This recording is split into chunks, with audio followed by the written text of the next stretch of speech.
ambil tema yang sebenarnya cukup menarik untuk kita pilih, yakni Empowering Women in Climate Action and Health Risk for a More Inclusive World.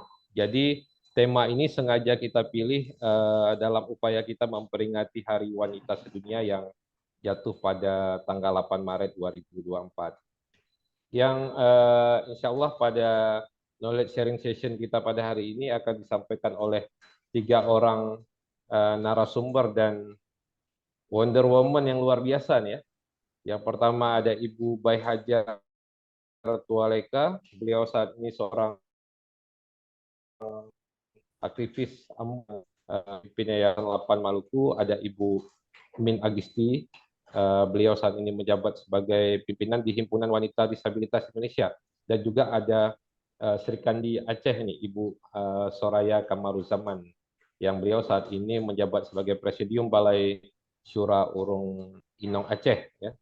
Jadi untuk mempersingkat waktu, mungkin kita mintakan yang pertama kepada Ibu Soraya Kamaruzaman untuk dapat berbagi ilmu pada kita pada siang hari ini. Sedikit saya bacakan CV beliau. Ibu Soraya Kamaruzaman, beliau lahir di Aceh Besar 3 Juni 1968 dan saat ini aktif sebagai Presidium Balai Syura Urung Inong Aceh hingga saat ini dan di beberapa organisasi lainnya. Mungkin untuk waktu presentan atau menyampaikan materinya itu sekitar 10 hingga 15 menit.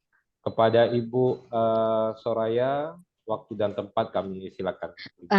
Baik, terima kasih. Assalamualaikum warahmatullahi wabarakatuh.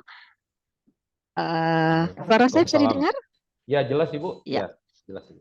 Oke, baik. Salam sejahtera, selamat siang buat semua teman-teman. Saya ini kebetulan masih di Bandara Turki, jadi di sini masih pagi, jam 8 pagi ya. Nah, mohon izin, ternyata saya coba buka di laptop itu nggak bisa connect dengan internet, sehingga saya nggak bisa share screen karena slide saya ada di laptop dan ini saya menggunakan handphone. Nah, saya akan menyampaikan beberapa catatan penting. Yang pertama, sebuah catatan yang dikeluarkan oleh Kementerian Pemberdayaan Perempuan di Kertas Kebijakan Nomor 6 yang menyatakan bahwa ketidaksetaraan gender menciptakan kerentanan khusus pada laki-laki dan perempuan terhadap dampak bencana, konflik, dan perubahan iklim. Artinya dari awal memang sudah disadari betul bahwa ada dampak yang berbeda terhadap perempuan dan laki-laki terhadap perubahan iklim. Dan ada hasil riset yang dikeluarkan oleh UN Women, UNFPA dan Kementerian Pemberdayaan Perempuan yang dilakukan pada November 2022 sampai dengan September 2023 untuk wilayah Sumba Timur dan Jakarta Utara, di mana temuannya adalah 3 kelompok yang paling berdampak pada perubahan iklim. Yang pertama adalah perempuan dengan disabilitas, yang kedua perempuan miskin, yang ketiga anak perempuan. Jadi urutannya seperti itu sampai kemudian nomor paling akhir itu laki-laki dewasa. Nah, lalu pertanyaannya kenapa perempuan menjadi penting? Karena ini dikaitkan dengan isu dan tema yang disebutkan termasuk dalam konteks pemberdayaan perempuan dalam rangka Hari Perempuan Internasional. Yang pertama, dari berbagai pengalaman yang dilihat bahwa sebenarnya pemahaman perempuan punya pemahaman yang sangat mendalam tentang kebutuhan lokal.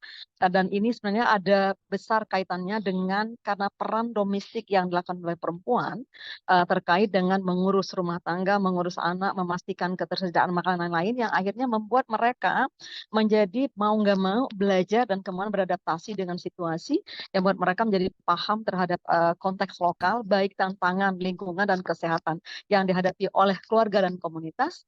Karena itu tadi, dan kemudian perempuan juga memiliki pengetahuan yang berharga tentang sumber daya alam, praktek pertanian, dan manajemen risiko bencana tingkat lokal.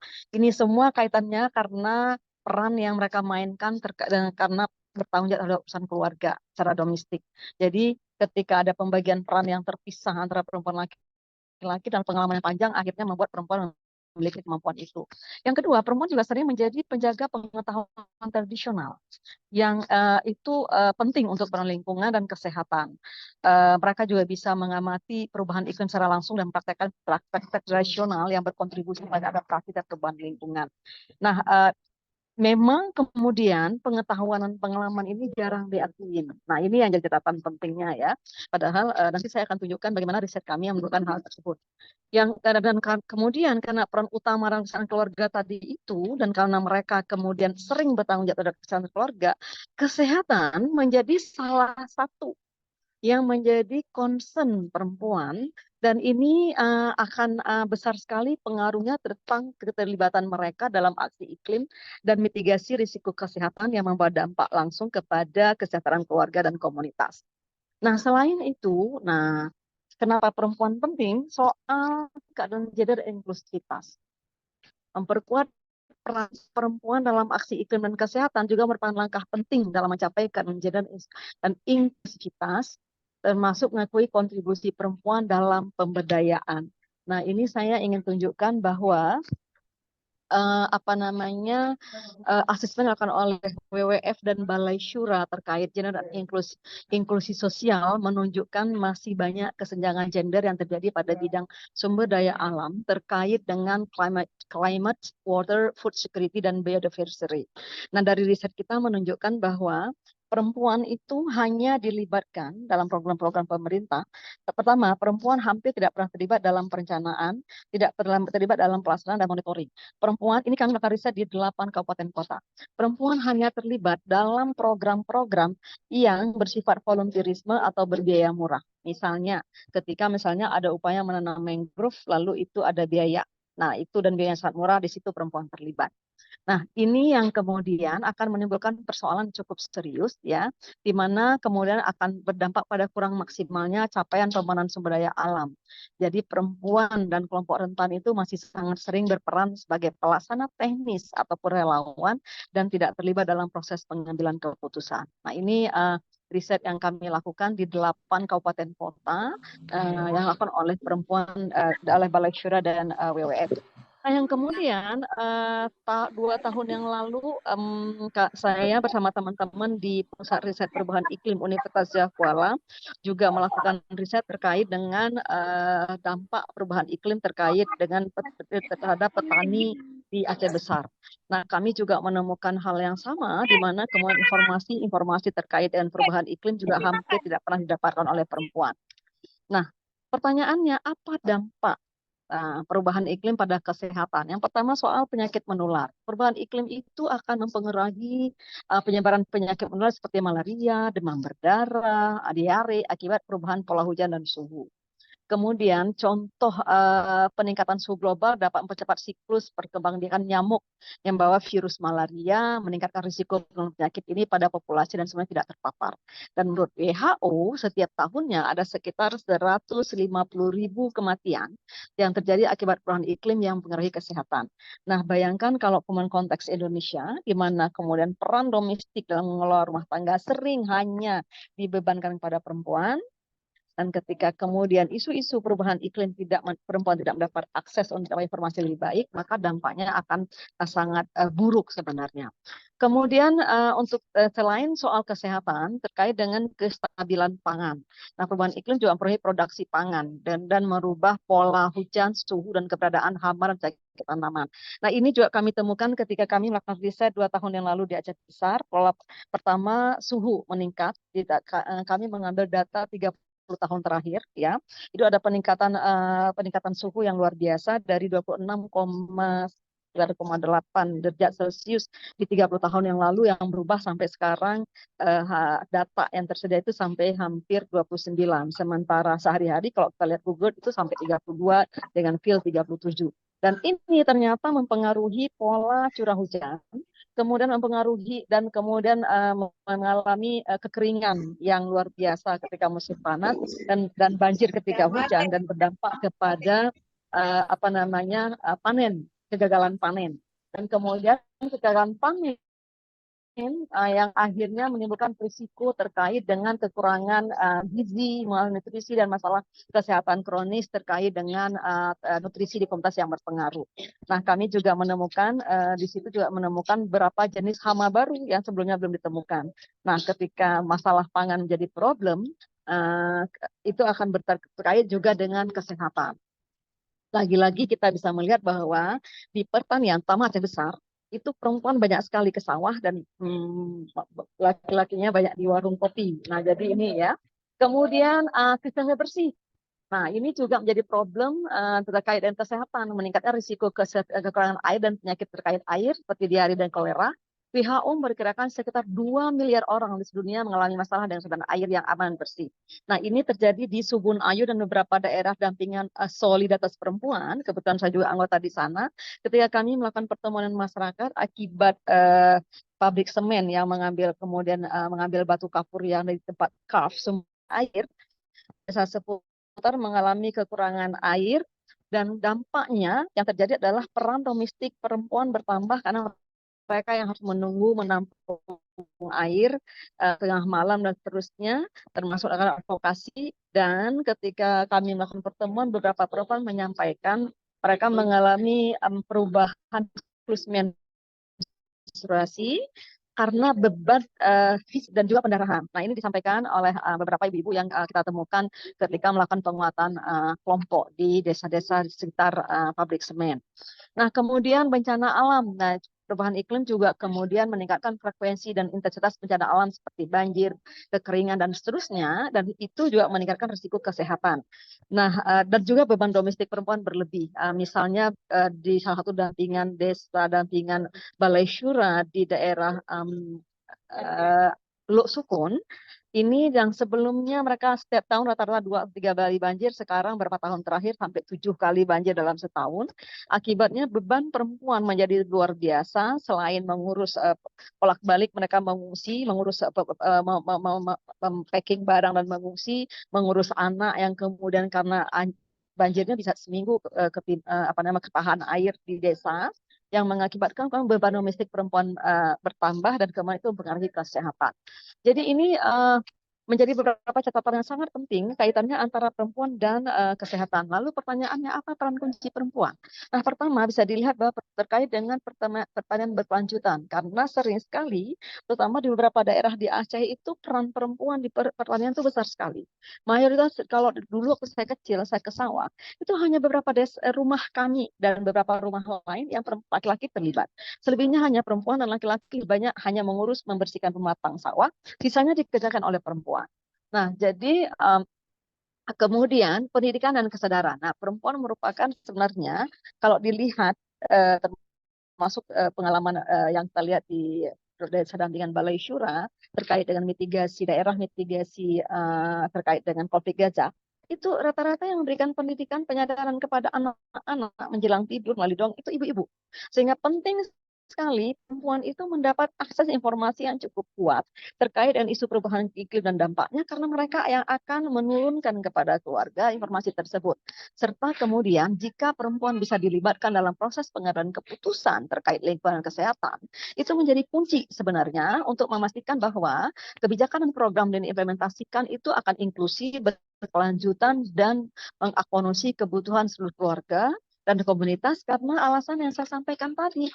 Nah, alasan bahwa kemudian perempuanlah yang kemudian paling banyak terlibat dalam mengurus kebutuhan pangan di rumah, mengurus kesehatan keluarga, kemudian terlibat dalam banyak aktivitas di komunitas seperti posyandu dan lain-lain. Itu semua adalah kemudian perempuan, termasuk peran perempuan terkait dengan pengurangan limbah. Kenapa? Termasuk limbah organik dan pabrik, karena tadi peran domestik dimainkan oleh perempuan. Dan kemudian menurut PBB, perempuan itu kontribusi 60-80% dalam mengolah limbah rumah tangga di negara berkembang. Contoh prakteknya itu adalah membuat kompos, limbah dapur dengan menggunakan limbah dapur, menggunakan ekoenzim, kemudian menggunakan kembali barang-barang bekas. Itu semua adalah banyak dilakukan oleh perempuan. Saya sendiri misalnya banyak sekali melakukan penguatan kepada ibu-ibu PKK. terkait dengan bagaimana membuat ekoenzim dan mengelola sampah organik yang kemudian diterapkan di rumah-rumah masing-masing. Dan peran ini sebenarnya akan besar sekali kaitannya dengan mitigasi perubahan iklim, termasuk kemudian juga dengan aspek kesehatan. Nah, beberapa contoh misalnya perilaku adaptasi yang dilakukan oleh perempuan, misalnya betul-betul mengelola, memastikan penggunaan air bersih secara baik, artinya tidak semena-mena, ya. Termasuk biasanya yang melatih anak-anak di rumah, misalnya tidak buang-buang air, itu ibu. Kemudian membiasakan diri dengan makanan pokok lain. Nah, ini penting sekali. Nggak bisa hanya makan padi saja, harus lebih atau beras harus lebih banyak menggunakan jagung, kemudian sagu, ubi, sorghum dan macam-macam makanan pokok lain, dan itu biasanya yang mengurus makanan juga ibu, sehingga kemudian ketika dari kecil anak dibiasakan memperkenalkan makanan pokok non beras, itu akan membantu terkait dengan ketahanan pangan dan adaptasi terkait dengan perubahan iklim. Kemudian hal lain misalnya daerah-daerah yang rentan terhadap peningkatan penyakit menular seperti malaria, maka ibu-ibu harus mulai dengan misalnya membiasakan kembali penggunaan kelambu. Itu adalah salah satu strategi untuk mitigasi iklim. Lalu pemerintah apa? Misalnya pemerintah punya kewajiban untuk mendorong pemerintah untuk melakukan banyak riset yang kemudian menyusun strategi dan kebijakan berbasis riset tersebut. Kemudian juga mengambil langkah-langkah untuk memperkuat sistem kesehatan agar lebih siap dalam menghadapi tantangan kesehatan yang terhadap layanan kesehatan, meningkatkan kapasitas petugas. Nah, ini penting karena banyak juga petugas yang tidak menyadari perubahan iklim, dampaknya dan jenis-jenis penyakit baru yang mungkin muncul karena perubahan iklim, serta termasuk juga penyuluh pertanian. Karena riset kami juga menunjukkan di tahun 2002 tadi, penyuluh pertanian dalam sekolah lapangnya tidak pernah mendapat penguatan materi terkait perubahan iklim. Sehingga dia kemudian gagap menghadapi perubahan iklim yang kemudian berpengaruh kepada ketahanan pangan. Mungkin ini beberapa catatan awal. Ya, pas saya Iya, berhenti waktunya di 3 sini. menit lagi. Iya. Ya, saya serahkan nanti untuk ruang diskusi saja. Terima kasih. Ya, terima kasih Bu. Sangat komprehensif dan sangat menarik ya. Saya yakin banyak pertanyaan nih dari teman-teman sekalian, tapi kita lanjut dulu ke sesi yang kedua yang akan disampaikan oleh Ibu Bai Hajar Tualeka. Ya, jadi saat ini beliau bergerak di bidang hukum juga, dan beliau juga saat ini lulus dari Fakultas Hukum Universitas Patimura Ambon dan sekarang memimpin Yayasan 8 Maluku. Kepada Ibu Bai Hajar kami silakan dengan segala hormat.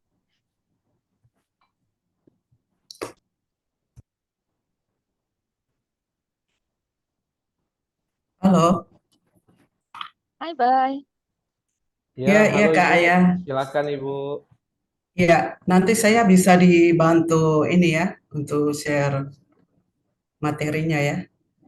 Oh iya, baik Ibu.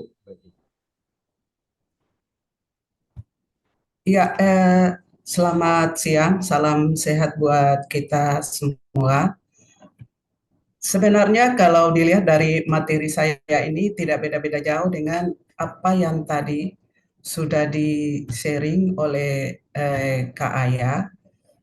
Tapi di dalam materi saya ini saya mencoba untuk berbagi tentang apa yang dilakukan bersama mama-mama di komunitas. Jadi ketika respon perubahan iklim ini, lalu ada inisiatif yang dilakukan oleh mama-mama karena ada latar belakang dan konteks Maluku itu, ternyata perubahan iklim ini punya dampak terhadap pendapatan rendah, terutama perempuan yang kerja di sektor informal, terutama untuk perempuan di urban perkotaan di Kota Ambon. Gagal panen itu kebanyakan dialami oleh perempuan yang ada di Pulau Seram, juga ada sebagian di Kota Ambon. Lalu hasil tangkapan berkurang ini dialami oleh perempuan pesisir. Terus kekurangan air bersih, lalu lahan perkebunan yang terbakar karena musim panas yang berkepanjangan. Lalu kami juga menemukan soal lansia, disabilitas, termasuk komunitas masyarakat adat. Itu komunitas yang sangat rentan karena tidak ada ketersediaan layanan publik atau akses dan infrastruktur, yang mana berdampak diskriminasi, apalagi perempuan disabilitas yang mengalami kekerasan seksual. Terus konteks dalam situasi perempuan Maluku, ini kami juga temukan soal hak layanan dasar, administrasi kependudukan yang tidak dimiliki oleh sebagian besar perempuan, lalu jaminan perlindungan sosial dan bantuan bagi orang miskin itu hampir tidak dimiliki oleh perempuan-perempuan yang tadi tidak memiliki buku nikah, KK dan KTP. Juga kita menemukan beberapa yang ada di dalam rumah yang tidak layak dihuni. Lalu juga sama beban kerja perempuan yang bertambah, KDRT dan kekerasan seksual meningkat, terus masalah kesehatan mental karena depresi, lalu juga masalah kesehatan fisik dan persoalan lingkungan, itu juga sangat mendominasi, sehingga kami bersama dengan komunitas perempuan di Ambon, kalau dari 2023 sampai 2024 kami membentuk ada kurang lebih 20 bank sampah yang ada di Kota Ambon. Lalu juga kita lihat banyak perempuan yang miskin karena waktunya habis untuk mengurus keluarga dan bekerja sehingga tidak memiliki waktu untuk berorganisasi. Sedikit perempuan yang terlibat untuk peningkatan kapasitas dan berpartisipasi hanya di PKK, Majelis Taklim, Wadah Pelayanan Gereja. Halo. Lalu kami juga menemukan itu beberapa perempuan hamil itu melahirkan di dukun karena tidak memiliki BPJS atau miskin. Seperti yang dijelaskan dari awal, karena tidak memiliki administrasi kependudukan. Walaupun di tahun 2023, LAPAN mencoba mengadvokasi untuk nikah massal yang difasilitasi oleh Pemda Kota Ambon dan Pengadilan Agama Kota Ambon dan Kemenak untuk bagi 100 pasangan yang ada di Kota Ambon. Tapi masih ada sisa kurang lebih ada sekitar 120 pasangan dan 400 pasangan yang 100 pasangan itu ada di Kota Ambon dan hampir 500 pasangan itu tersebar di Pulau Seram, Maluku Tengah dan Kabupaten Seram bagian barat. Lalu strategi untuk mengatasi masalah, kita berharap Pemda Kota Ambon itu update data kemiskinan secara rutin 6 bulan sekali. Karena banyak perempuan yang miskin yang tidak mendapatkan hak-haknya seperti tadi bantuan perlindungan sosial maupun bantuan bagi masyarakat miskin. Lalu data kemiskinan dipilah sehingga intervensi program tepat sasaran dan inklusi. Lalu optimal dana desa, anggaran dana desa untuk pembangunan desa yang responsif gender dan inklusif. Artinya dana desa itu untuk perubahan iklim dan untuk membangun ketahanan pangan itu sudah ada di aturannya bahwa sekitar kemarin saya lupa tapi sekian persen harus untuk membangun ketahanan pangan juga untuk kesehatan. Namun ini tidak kami temukan itu di beberapa desa itu tidak melakukan upaya-upaya ini dan sangat mengabaikan, sehingga ini juga harus menjadi rekomendasi untuk dinas pemberdayaan masyarakat desa. Lalu mendorong dan memberdayakan kelompok ketahanan pangan keluarga, kelompok informal dan kelompok nelayan di tingkat desa yang didanai oleh anggaran dana desa ataupun dana desa itu sendiri. Terus program yang terintegrasi layanan kesehatan primer. Nah, beberapa inisiatif kader Posyandu di Kota Ambon ketika isu perubahan iklim ini dan menemukan beberapa penyakit yang muncul di masyarakat, mereka berkoordinasi dengan puskesmas terkait untuk melakukan sosialisasi kepada masyarakat dan juga membangun ketahanan pangan masyarakat untuk pencegahan stunting.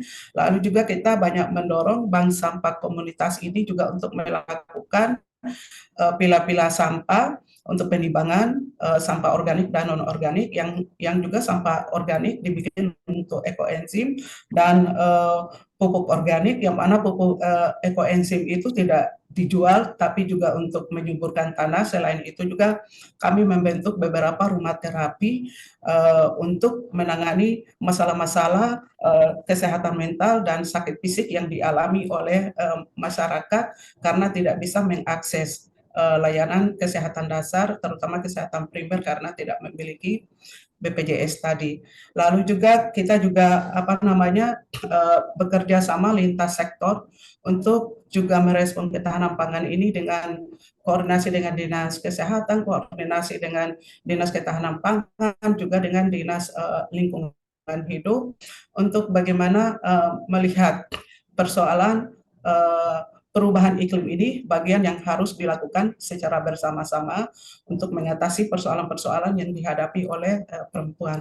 Lalu juga optimalisasi pertemuan rutin. Pertemuan rutin ini sebenarnya bisa kita juga dorong apa yang sudah diinisiasi di tingkat desa dan apa yang dimiliki oleh puskesmas sehingga dilakukan secara terintegrasi, karena selama ini pertemuan rutin itu hanya dilakukan masing-masing pihak tapi belum saling koordinasi lintas stakeholder.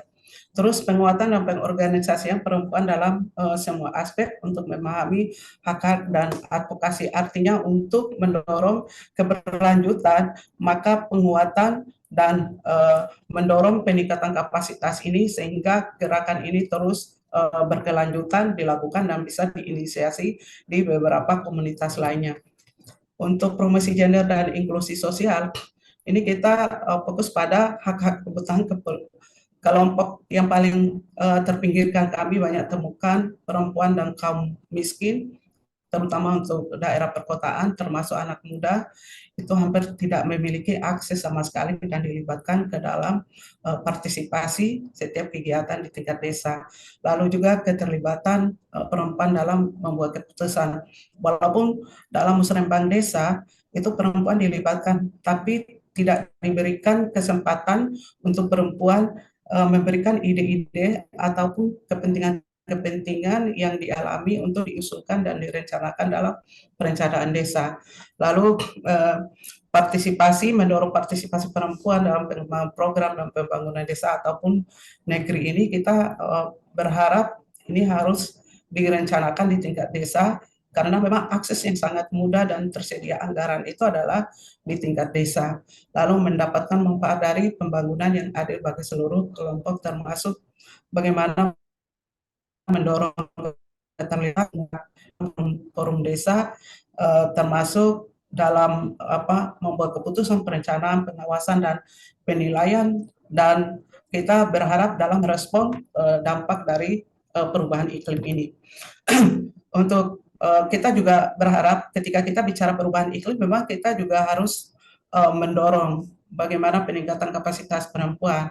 Jadi karena mereka miskin, hampir tidak memiliki pendapatan, sehingga yang harus diutamakan pertama adalah seperti tadi juga yang disampaikan oleh KA ya, bahwa kebutuhan pangan, gizi keluarga, biaya pendidikan anak, dan modal usaha.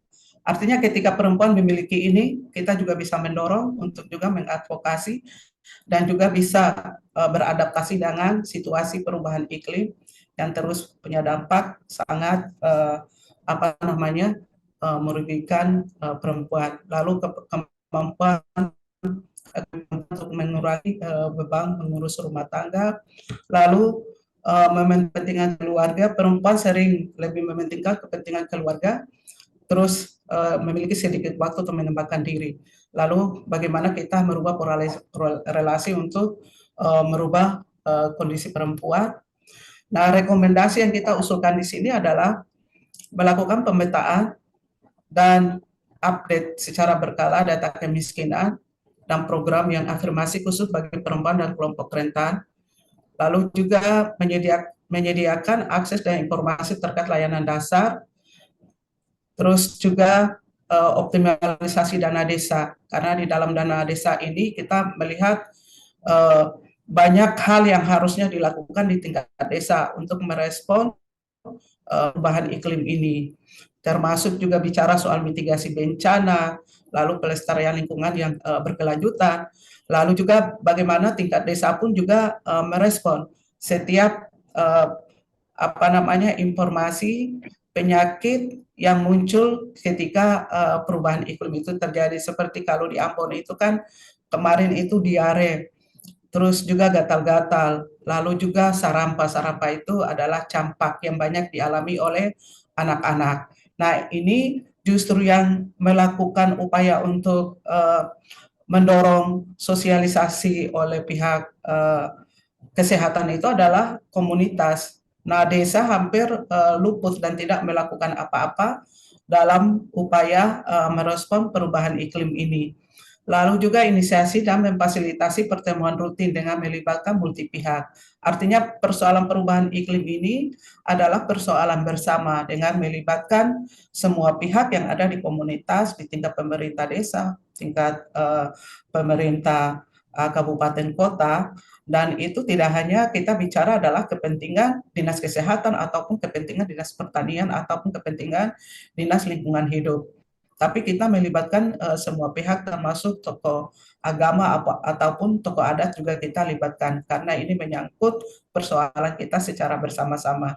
Lalu juga mendukung upaya dan kegiatan yang sudah diinisiasi oleh kelompok perempuan di dalam komunitas. Artinya bank sampah maupun posko layanan pendampingan korban yang diinisiasi oleh ibu-ibu ini maupun kelompok tani dan kelompok nelayan ini kan mereka lakukan secara kerelawanan dan tidak didukung oleh pihak-pihak manapun, sehingga apa yang diinisiasi ini untuk Izin Ibu, keberlanjutannya waktunya kita 2 berharap menit lagi Ibu.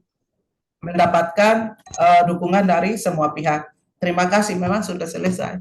Oh iya, baik. Ya, luar biasa ya. Jadi kami pun yang mendengar ini sungguh bersemangat Ibu. Baik, kita lanjutkan untuk sesi kita yang ketiga yang akan disampaikan oleh Ibu Min Agisti Rumlaklak. Beliau lahir di Kairatu 4 Agustus 1957 dan saat ini beliau menjabat sebagai Ketua DPD Himpunan Wanita Disabilitas Indonesia Kota Ambon. Kepada Ibu Min Agisti, kami silakan Ibu.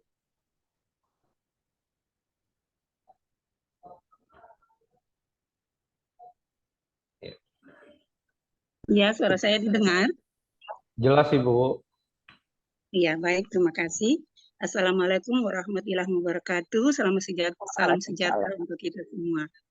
Ya, Himpunan Wanita Disabilitas Indonesia atau HWDI adalah organisasi disabilitas yang menghimpun para penyandang disabilitas, khususnya perempuan, yang tidak membedakan suku, agama, dan golongan. Apa yang disebut dengan disabilitas? Disabilitas adalah setiap orang yang mengalami keterbatasan fisik, intelektual, mental, dan atau sensorik dalam jangka waktu yang lama dalam berinteraksi dengan lingkungan dapat mengalami hambatan dan kesulitan untuk berpartisipasi secara penuh dan efektif dengan warga negara lainnya berdasarkan kesamaan hak. Kata cacat pada awalnya dipergunakan pada tahun 2011, Konvensi PBB tentang hak-hak penyandang disabilitas. Pada saat itu Indonesia turut serta di dalam konvensi PBB tersebut yang disebut dengan CRPD, Convention on the Right of Persons with Disability atau hak-hak penyandang disabilitas, Undang-Undang Nomor 19 tahun 2011. Dan pada tahun 2016 barulah Undang-Undang Nomor 8 tahun 2016 tentang penyandang disabilitas disahkan. Undang-Undang RI Nomor 8 tahun 2016 tentang hak-hak penyandang disabilitas, ada 24 hak penyandang disabilitas yang adalah sebagai berikut. Hak hidup, hak bebas dari stigma, hak privasi, hak keadilan dan perlindungan hukum, hak pendidikan, hak pekerjaan kewirausahaan dan koperasi, hak kesehatan, hak politik, hak keagamaan, hak keolahragaan, hak kebudayaan dan pariwisata, hak kesejahteraan sosial, hak aksesibilitas, hak pelayanan publik, hak perlindungan dari bencana, hak habilitasi dan rehabilitasi, hak konsumsi, hak pendataan, hak hidup secara mandiri dan dilibatkan dalam masyarakat, hak berekspresi, berkomunikasi, dan memperoleh komunikasi dan memperoleh informasi, hak berpindah tempat kewarganegaraan, hak bebas dari tindakan diskriminasi, pelantaraan, penyiksaan, dan eksploitasi, hak perempuan dengan disabilitas, dan hak anak dengan disabilitas. Ada 4 ragam disabilitas, yaitu hak disabilitas yaitu disabilitas fisik, intelektual, mental, dan atau sensorik.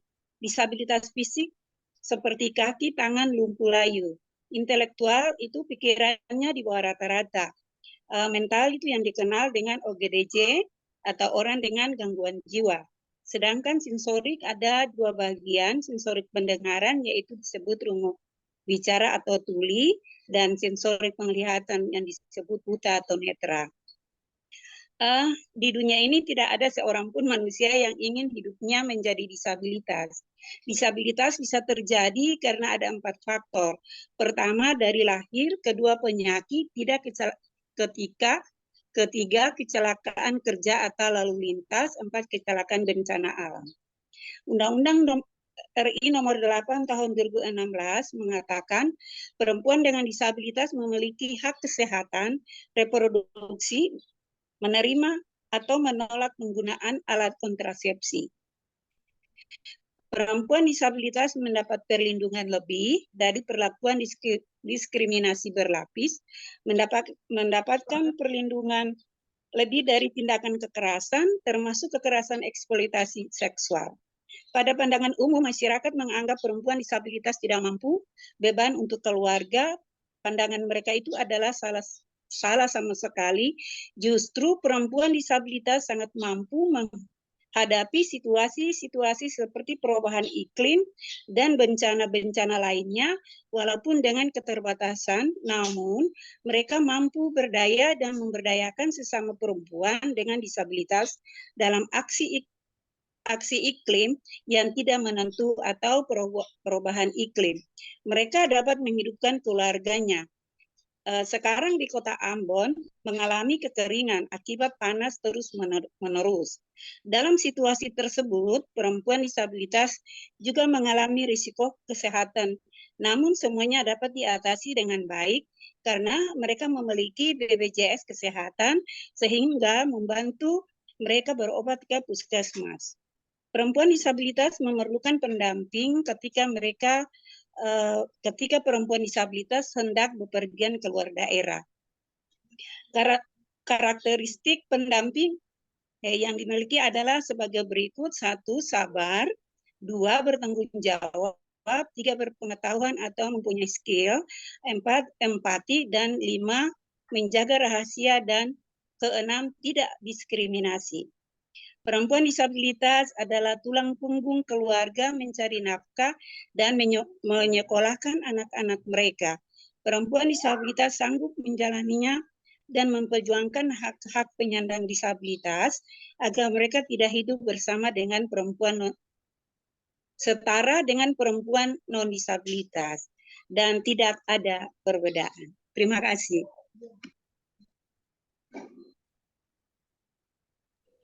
Ya, baik.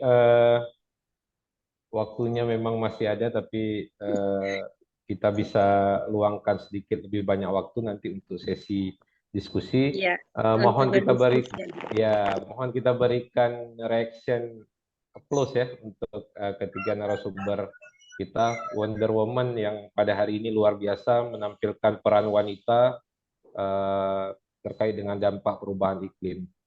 Jadi seperti yang sudah disampaikan oleh ketiga narasumber ini, bahwa peran wanita itu cukup besar ya, baik di sektor rumah tangga maupun di sektor domestik, ya, dan menanggung beban yang cukup besar ya. Namun akses wanita terhadap beberapa akses yang dibutuhkan itu masih cukup rendah ya, sehingga memang wanita ini lebih rentan terhadap banyak hal, termasuk juga dampak perubahan iklim. Mungkin kita buka untuk sesi yang terakhir, ya, ini sesi diskusi dan tanya jawab. Mungkin untuk teman-teman yang ada ingin bertanya, kita silakan ditujukan kepada siapa dan dari mana. Pada teman-teman kita silakan. Silakan Prof ya. Ya, silakan Prof. Terima kasih. Ya. Selamat siang. Terima kasih untuk Pak Moderator yang sudah memberikan kesempatan kepada saya. Saya terus terang kagum ya kepada 3 ibu ini, baik Ibu Soraya, Ibu Baitwaleka maupun Ibu Min. Kalau kita menyimak tadi yang disampaikan oleh Ibu Soraya tentang masalah lingkungan hidup, itu sebenarnya kita berkaca dulu kepada Paris Agreement yang telah dicanangkan di tahun 2014-2015. Kemudian Ibu Soraya mengangkat riset-riset tentang bagaimana perempuan itu mengalami double burden. Sama Bu, dengan riset-riset yang saya lakukan, bahwa bukan saja double burden, tapi mereka ini sudah multi burden. Artinya, mereka bekerja seperti yang Ibu bilang di wilayah domestik, wilayah publik, bahkan berada pada masa-masa transisi maupun tradisi. Akibatnya, begitu banyak beban yang harus mereka pikul. Saya punya hasil riset Ibu Aya, ternyata perempuan di pulau-pulau kecil dan di wilayah-wilayah pegunungan itu mereka bekerja Ibu antara 16 sampai 18 jam per hari. Jadi leisure time-nya itu cuma 6 jam. Dan itu sangat miris untuk kita perempuan. Hanya mengurusi keluarga saja, mengurusi dirinya sendiri hampir-hampir tidak ada. Dan ini memang hasil-hasil riset yang kami temukan. Dan tentunya membawa kondisi perempuan ini semakin terpuruk. Apalagi perempuan itu kan penjaga pangan ya Ibu ya. Mulai dari dia mengolah lahannya, bahkan sampai di meja makan. Dia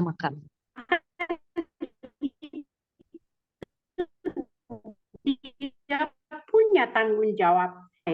Ternyata betul Ibu. Di kota, bahkan di desa itu APKM itu perempuan punya tangan pendek, Bu. Akses sudah susah, partisipasi apalagi, dia nggak bisa kontrol, manfaatnya sangat kecil. Nah, seiring dengan apa yang dikatakan oleh Ibu Min, bahwa kami tidak melihat bahwa disabilitas itu sesuatu yang terabaikan. Justru powernya sangat kuat. Mereka fighting spiritnya saya angkat topik. Karena riset-riset saya juga melibatkan kaum-kaum disabilitas, terutama perempuan. Mereka tidak berpangku tangan dan menunggu belas kasihan. Dan itu betul-betul kita temukan. Tadi Ibu Aya bilang, perempuan itu juga hendaknya selalu memberikan edukasi kepada anak-anaknya untuk pangan lokal. Betul Ibu, kalau sekarang kita semua mau tergantung kepada beras, waduh parah Bu. Padahal kita punya sagu, kita punya ubi-ubian, kita punya jagung, kita punya banyak sekali yang bisa kita gunakan sebagai pangan lokal. Kemudian kita menjaga juga nantinya mengarah kepada kedaulatan pangan. Sungguh luar biasa riset-riset yang dilakukan oleh Ibu Aya maupun Ibu Bay yang begitu inklusif dengan orang-orang perempuan di perkotaan di Kota Ambon. Saya juga sering melihat karena saya dengan Ibu Bay sering saya jalan-jalan, saya lihat betul-betul ini perempuan perkasa. Terus terang luar biasa dengan mama-mama jamu, dengan mama-mama yang tanaman pangan dan lain sebagainya. Nah, berbicara mengenai peran tradisi dan peran transisi, perempuan ini dia tidak bisa melepaskan diri dari kondisi atau dari wilayah tradisinya. Padahal di lain sisi, dia dituntut juga untuk melakukan peran transisi. Nah, ini merupakan anugerah kalau saya bilang Tuhan menjadikan perempuan itu luar biasa. Dan oleh karena itu, kita semua harus terus berjuang untuk perempuan. Artinya, perempuan juga memberikan edukasi, advokasi terhadap adaptasi lingkungan, mitigasi lingkungan, dan kesehatan yang rasa-rasanya belum banyak seperti yang kita inginkan. Saya pikir kearifan-kearifan lokal seperti yang tadi disampaikan, itu menjadi entry point nantinya untuk kita terus bersuara dan melakukan berbagai hal untuk nantinya perempuan ini juga mendapat tempat. Keterwakilan perempuan ini seperti permen, saya pikir dikasih kuota 30%. Padahal orang perempuan sendiri jarang memilih perempuan. Padahal seharusnya perempuan memilih perempuan. Karena apa? Kita yang paling tahu apa yang menjadi kebutuhan kita. Semoga apa yang telah disampaikan baik oleh Ibu Aya, baik oleh Ibu Bai maupun oleh Ibu Min itu menjadi kekuatan untuk kita semua sebagai perempuan terus berjuang untuk perubahan iklim, mitigasi lingkungan, pangan, dan lain sebagainya. Saya pikir itu komentar saja Pak Moderator yang baik hati. Terima kasih. Iya, baik Prof. Makasih, ini luar biasa nih komentarnya, mungkin merangkum semua yang telah disampaikan oleh para narasumber ya. Mungkin ada pendapat dari Ibu Soraya atau Ibu Min, Bu Ada Ya, pertanyaan Bai, moderator. silakan Ibu. baik. Ya, Pak Dokter, terima kasih. Prof, terima kasih. Ya, benar banget, Prof. Jadi, Ya. apa namanya, Oh, sebenarnya salah satu strategi kalau saya ya, karena PKK itu ada di seluruh Indonesia, ada di seluruh desa, dan itu terstruktur banget, dan mereka punya 10 program pokok PKK. Jadi salah satu strategi saya sebenarnya memperkuat kelompok itu bicara bahwa sebenarnya peran perempuan dalam mitigasi iklim kuat. Di mana kalau ibu-ibu karena memang secara tradisional perannya mengurus makanan di rumah, memperkenalkan pangan lokal dari kecil kepada anak. Itu peran mitigasi iklimnya besar. Kenapa? Dia memperkenalkan anaknya pisang di belakang rumah, pepaya, mangga kalau lagi musim, rambutan kalau lagi musim. Jadi dia tidak makan apel yang dikirim dari Singapura atau dari Australia, sehingga kemudian berapa kemudian karbon dioksida yang muncul ketika misalnya pengangkutan dari kontainer, naik bus, naik truk, kemudian apa namanya kapal laut dan seterusnya. Tapi kalau dia membeli makanan atau menanam atau beli makanan yang dekat dengan rumahnya, selain mendukung petani atau masyarakat lokal, tapi juga kemudian besar sekali pengaruhnya. Jadi itu membuka wacana cara pikir ibu-ibu, ternyata hal yang mereka pikir simpel, yang sehari-hari mereka lakukan, mengurus rumah, itu dampaknya untuk mitigasi iklim besar. Ketika kemudian dari kecil anak-anak diperkenalkan makanan lokal. Dan itu membuat mereka jadi lebih semangat. Jadi bukan sekedar, oh ya ada 10 program pokok PKK, lalu sebagai tanggung jawab harus melakukan. Tidak. Ketika diajak mendialogkan hal tersebut, dan saya punya beberapa pengalaman, kemudian antusiasme ibu-ibu ketika mengajarkan buat ekoenzim dengan kompos itu luar biasa, beda banget ya. Itu bisa ya setelah bulan pertama, karena saya bilang bulan pertama dibuka, diaduk, itu mereka nelpon, lalu video call, tunjukin, ini begini, ini bener nggak hasilnya? Ada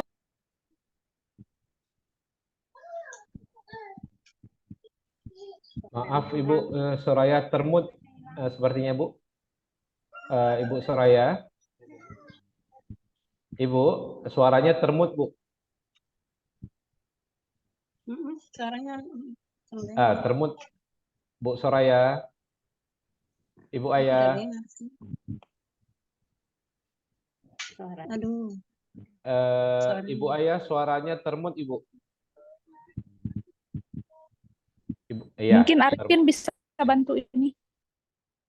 Mainkan peran-peran sudah Ibu. Nah, selain itu, yang selain kalau lewat program pokok PKK, yang paling sebenarnya terkait dengan kebijakan, Bu. Ini yang jadi problem. Ketika kemudian, maaf, pemerintah belum sepenuhnya melihat bahwa peran perempuan dalam mitigasi iklim ini besar. Lalu karena peran domestik juga mengurus itu pangan dan kesehatan, harusnya dari awal itu udah menjadi masuk. Selain advokasi terkait dengan pembagian peran dalam rumah tangga. Satu lagi Bu, yang terakhir, ini maaf Pak Moderator jadi banyak, terkait dengan perempuan pilih perempuan. Karena perempuan sama seperti laki-laki, dari kecil dididik bahwa pemimpin adalah laki-laki. Pilihlah laki-laki, sehingga ketika kemudian sekarang kita memberikan edukasi bahwa penting perempuan ada di parlemen, tidak mudah merubah cara pandang yang sudah mengakar dari kecil. Di sekolah selalu yang ditonjolkan adalah pemimpin hanya laki-laki. Jadi kemudian lahirlah produk-produk hari ini di mana orang-orang kemudian mayoritas melihat bahwa laki-laki lah yang paling tepat di DPR. Padahal membuat kebijakan yang kemudian ramah terhadap kepentingan perempuan, kepentingan difabel, itu sangat penting dari berbasis pengalaman personal seorang perempuan atau difabel yang ada di parlemen.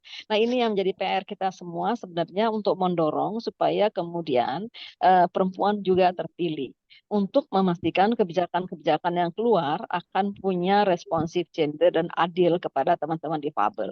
Mungkin itu Ibu, terima kasih. Terima kasih Ibu, benar. Ya, Ya, makasih Bu Aya, ya luar biasa ya. Memang peran wanita itu cukup besar. Walaupun saya di sini moderatornya laki-laki ya. Sebenarnya tadi harusnya moderatornya juga wanita ya Bu ya.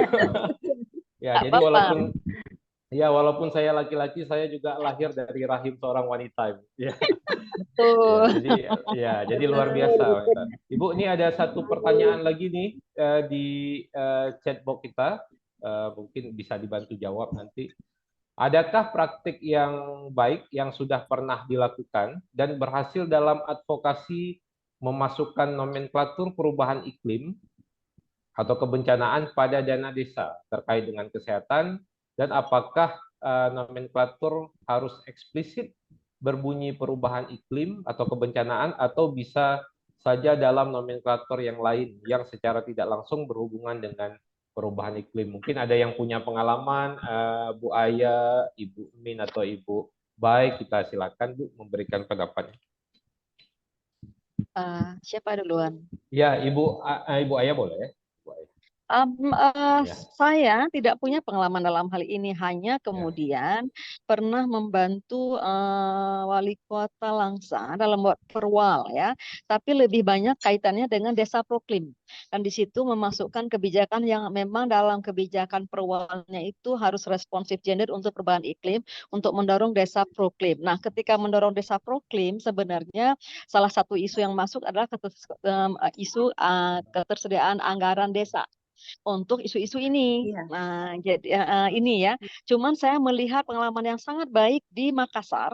Kebetulan saya hadir ke desanya, saya lupa nama desanya. Kepala desanya perempuan.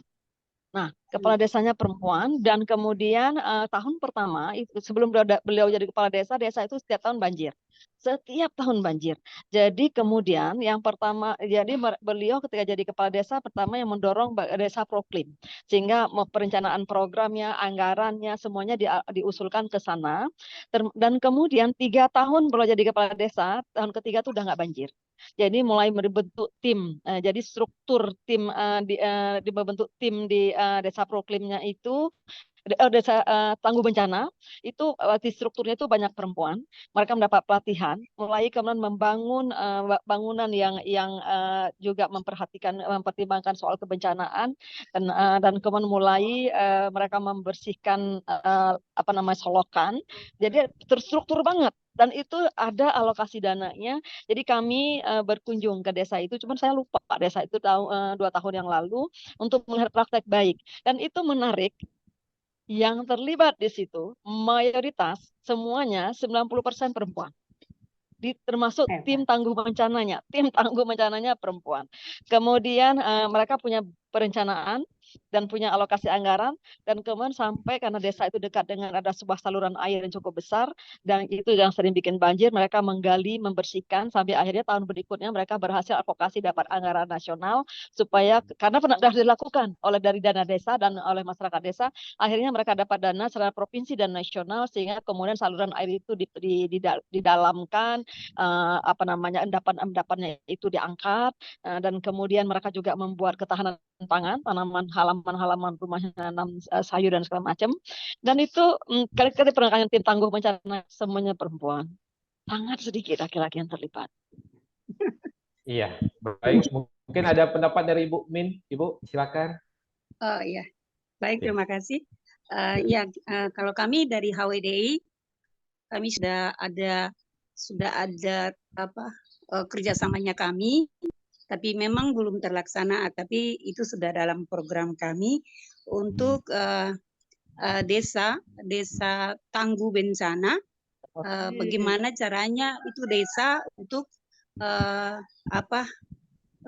ketika bencana tiba itu sudah ada persiapan-persiapan yang harus dilakukan. Jadi desa itu kami sudah dengan kadesnya, kades perempuan. Ya, kalau orang Ambon sudah tahu, Prof dengan Ibu Baik sudah tahu itu di Desa Pokah. Kami sudah koordinasi dari mereka setuju, kadesnya setuju. Jadi kita sebagai HWDI di situ masuk dan diterima dengan baik, dan ini luar biasa nih, biarlah kita kerjasamanya itu. Jadi nanti masuk di dana desa. Dia sudah setuju bahwa nanti ya itu masuk di dana desa. Jadi perempuan disabilitas itu tidak diam saja ketika ada lihat bencana. Kemarin itu gempa 2019 itu HWDI membantu teman-teman di Desa Liang dan Wai untuk sembako dan tongkat, alat bantu, tongkat dan kursi roda untuk teman-teman yang memang sudah kena bencana alam itu, yaitu gempa, dan memang yang baru kena gempa yang non disabilitas jadi disabilitas. Jadi kami membantu juga, HWD membantu di sana gitu. Baik, terima kasih. Iya, baik Ibu. Mungkin ada masukan tambahan dari Ibu Bai. Silakan Ibu. Ya, kalau di Ambon ada satu desa yang itu bisa dijadikan desa untuk rujukan, seperti Desa Wayame. Itu juga sudah mengintegrasikan, tapi kita belum tahu bagaimana pelibatan perempuan di situ. Tapi kemarin ketika ada Ibu Okta juga kita berkunjung di sana, partisipasi perempuan petani itu juga sangat tinggi. Dan ketika ketemu dengan kepala desanya, itu kepala desanya karena petani, lalu mengintegrasikan Desa Tanggul Bencana, Desa Pro Iklim ke dalam rencana desa yang didanai melalui dana desa. Nah, memang kita banyak mendorong ibu-ibu komunitas untuk mengakses dan mengadvokasi dana desa ini. Artinya dana desa itu tidak harus dia hanya ada karena nomenklatur, tapi beberapa kali ketika kami diskusi dengan Desa Batu Merah menyediakan 20 juta untuk mensupport Bank Desa di tahun 2024. Jadi ketika kita juga diskusi juga dengan beberapa desa, mereka bilang memang 30% itu untuk pemberdayaan dan 70% itu untuk fisik. Tapi bila ketahanan pangan ini dibutuhkan oleh masyarakat, maka itu bisa dialokasikan karena itu sifatnya emergensi, termasuk juga untuk layanan terhadap perlindungan terhadap perempuan dan anak korban kekerasan dan kelompok-kelompok inklusi tadi atau kelompok rentan tadi, itu bila ditemukan dan masih bisa dikomunikasikan, itu bisa masuk ke dalam perencanaan dana desa. Kalau tidak didanai misalkan di tahun ini, bisa dianggarkan di tahun-tahun yang akan datang, karena dana desa itu memang sangat rigid dan harus masuk ke dalam perencanaan. Sehingga memang yang perlu dilakukan di sini adalah bagaimana mendorong dan mengadvokasi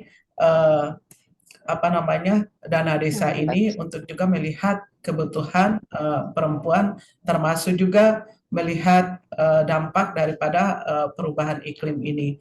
Dan itu kami juga komunikasikan di beberapa tempat di Ambon, termasuk di Desa Latuhalat untuk perempuan pesisir Desa Nelayan, karena dampak perubahan iklim ini juga mereka juga mengalami penurunan pendapatan dan kekerasan seksual di sana tinggi, sehingga ketika dikomunikasikan di tingkat desa dan desa itu mau memfasilitasi kebutuhan-kebutuhan tadi melalui dana desa. Tetapi ini memang membutuhkan diskusi dan advokasi yang memang sangat intens, karena beberapa kepala desa atau raja di Kota Ambon ini pemahamannya masih bias gender, sehingga kita tidak bisa masuk hanya dengan isu-isu perempuan, tapi bisa diintegrasikan dengan isu-isu misalkan kita bicara soal ketahanan pangan. Halo. Ada menyiapkan. Halo, ya silakan. Iya, jadi kita bisa mengintegrasikan dengan kebutuhan misalnya dengan ketahanan pangan keluarga, atau kita bicara soal isu stunting atau mitigasi bencana. Jadi kalau mau bicara hanya spesifik bicara soal kebutuhan perempuan, kadang-kadang itu sulit untuk diakomodir di dalam dana desa. Mungkin seperti itu. Ya, baik sekali. Terima kasih Ibu, info yang kita dapat pada hari ini luar biasa. Mohon berikan aplaus dan reaction kepada ketiga narasumber kita pada hari ini, dan alhamdulillah waktu jualah yang memisahkan kita pada hari ini, dan Semoga sharing kali ini bermanfaat dan memberikan pembelajaran dan masukan bagi kita semua, dan semoga kita semua dan ketiga narasumber diberikan kesehatan Kak, dan kita tunggu dapat dong, kan nanti kasihnya Ibu Sa. Pokoknya kalau OSI SMP Kak. iya, OSI bocor Ibu Oki. bicara dulu.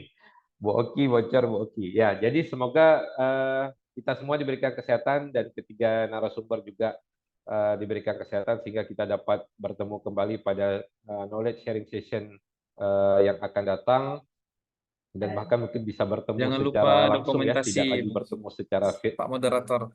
virtual ya. Ya baik, terima kasih kami ucapkan sekali lagi kepada ketiga narasumber. Billahi taufiq wal hidayah. Wassalamualaikum Foto, warahmatullahi wabarakatuh. Ya, teman-teman, jadi kita ada sesi foto bersama ya. ya Silakan tolong Pak Ipin dibuka dipandu. ini kameranya. Ya.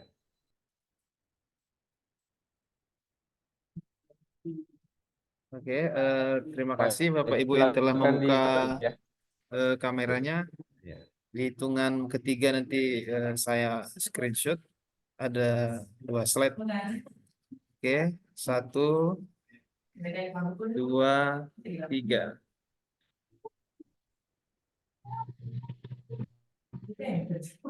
Sekali lagi Bapak Ibu ya. 1, 2, 3. Oke, terima kasih. Thank you. Ya, terima kasih semuanya. Terima Ya, kasih. ya, Saya Terima kasih. Dokter Koni. Dan ya. Ya, makasih Bu. Izin pamit ya. Ya, makasih Kak Bay. Ya, izin Ibu. Ya. Terima kasih. Iya, maaf. Iya, sama-sama. Ya, terima kasih. Iya. Sampai jumpa, Madam. Iya, Iya, Dokter Bluri, Iya. Pak Ipin, ya, izin keluar ya. Ya. Ya, Madam, siap. ya, Makasih Bapak Ibu. Madam Koni, Dokter Okta. Oke, hai Oki. Oke, sampai Ibu jumpa. Oki, selamat siang, selamat sore.